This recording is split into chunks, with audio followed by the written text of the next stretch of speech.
Well, it's not often that the Canadian government finds itself tangled up in a U.S. presidential campaign.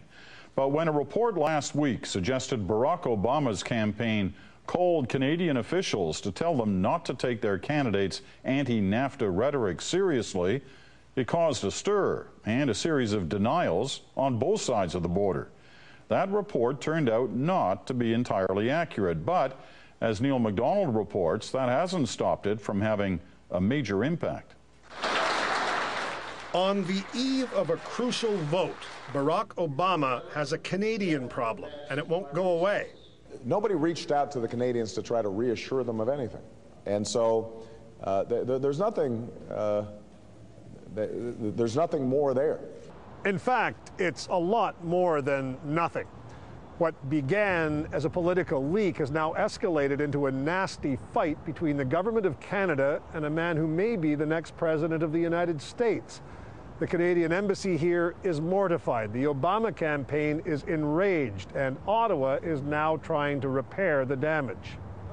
To some Democrats, the Canadian government is now an enemy. You've got a right-wing government in Canada that is trying to help the Republicans and is out there actively interfering in this campaign. It all began in Ohio last week, where NAFTA, the North American Free Trade Agreement, is deeply unpopular. We will opt out of NAFTA unless we renegotiate it. I think actually Senator Clinton's answer on this one is right. I think we should use the hammer of a potential opt-out as leverage.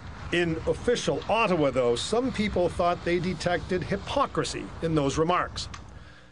It turns out that a few weeks earlier, Canadian diplomats in Chicago had pleaded for a meeting with this man, Austin Goolsbee, an advisor to Barack Obama. Later, the Canadian diplomats told Ottawa there was no need to worry about NAFTA. Goolsbee, they reported, had said that any anti-NAFTA campaign messages should be viewed as more about political positioning than a clear articulation of policy plans.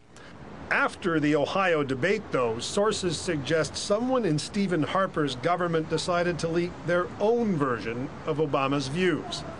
In that call, the Obama operative warned the ambassador. Within hours, CTV News was reporting Obama's people had phoned the Canadian government, not the other way around.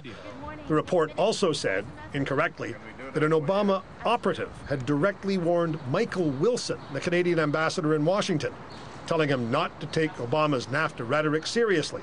Effectively, the story suggested Obama was lying to the Ohio voters. Obama's rivals pounced, and they've been pouncing ever since. I don't think it's appropriate to go to Ohio and tell people one thing while your aide is calling the Canadian ambassador and telling them something else. I don't think people should come to Ohio and tell the people of Ohio one thing and then have your campaign tell a foreign government something else behind closed doors. Meanwhile, the Canadian embassy reviewed the diplomatic cable, acknowledged it may have misrepresented the Obama advisor, apologized to Obama, and issued a blanket denial, but too late. Today, a senior Obama campaign official told CBC the diplomatic cable did indeed present a false picture of the Obama advisor's views, and the official predicted the political leak will damage relations with an Obama White House. Why is Canada meddling in the internal affairs of the United States, asked the official.